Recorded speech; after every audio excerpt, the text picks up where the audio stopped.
hi friends केमती अच्छे आपण मैंने आम आज बनैबा को जाऊँ गोटे नुआ रेसिपी अरुआ चाउल को भल से भिगे दीचे देखो ताको आम छाणिकी टिके सुखेदबा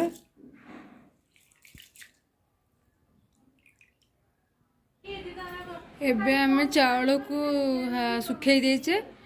चाउल टिके हल्का सुखी गला पर एबे आम ताको ग्राइंडिंग करवा एबे हमर चाउल हल्का सुखी गलानी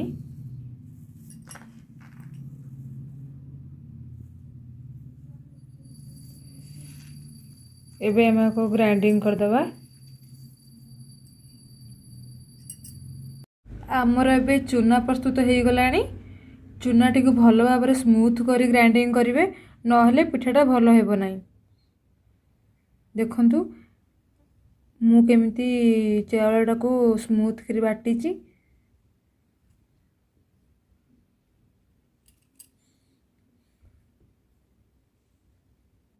आमे से पिठा पे नहींचे पियाज अदा रसुण आपको एबे पेस्ट कर दबा हमर पियाज अदा रसुण पेस्ट हो गला एबे आमे करेई रे पानी गरम करिया एबे हमर पानी गरम हो आसलानी आमे एबे मसला टा को दे देबा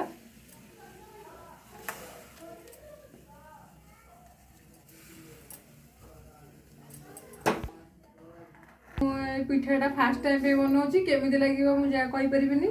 आउ खाइले देखा केमी लगुच ए पिठार ना हूँ मसला पिठा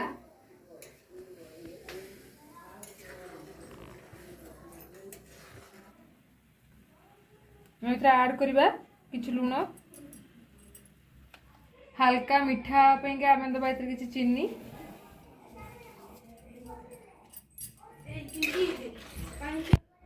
ऐड करवा आम कि हलदी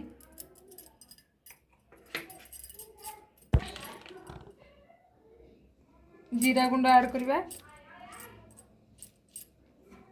ऐड करवा धनिया गुंड तापर दबा गरम मसला तापर दबा चिकन मसला भल से मिक्स कर आम लंका गुंड देलुनु कौन पे ना आम बाटिला बेले लंका देलु से लंका गुंड देलुनी मसला तो भल होती देखा पिठाटा केमी होची फास्ट टाइम पे बनाऊँ केउझर पिठा बनाती मु फास्ट टाइम पे पूरी रे पिठा बनाऊँ केमती हम जानी एबे हमर मसला है आसलानी ऐड करवा चूना चूना दे ताको हल्का हल्का गोलेबा जेमितिका मसलार चूना तक मिसीज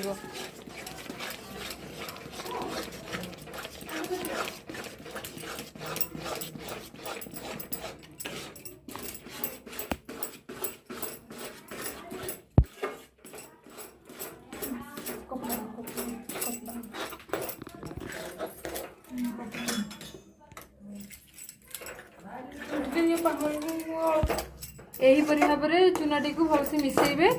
मसला सहित यहीपरि भाव में छोट छोट गोल करी तैयारी करेंगे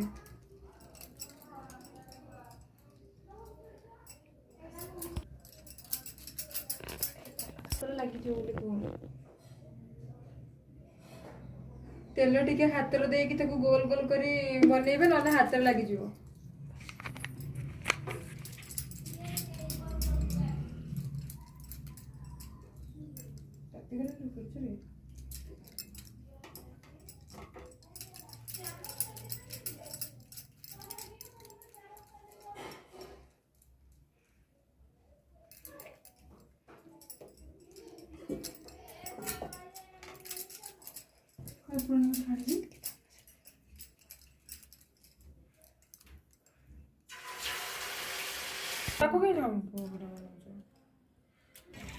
पिठा को एबे तेल रे छाणीबा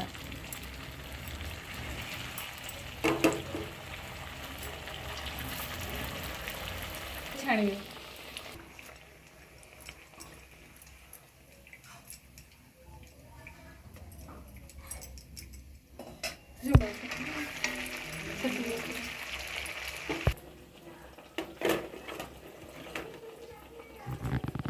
मसला पिठा प्रस्तुत हो गला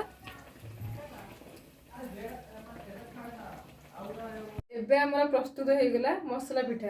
आसन देखिबा केमती हिची बहुत टेस्टी